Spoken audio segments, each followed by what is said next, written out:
the dog park to play, and she just kept going up to these people. We felt like she's trying to tell us something. They approached me, and they didn't even know her story, and they fell in love with her. Hi, big girl.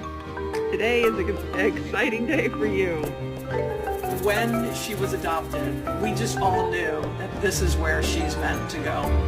Get him, Angelica. Your little brother. Spud and Angel were flourishing.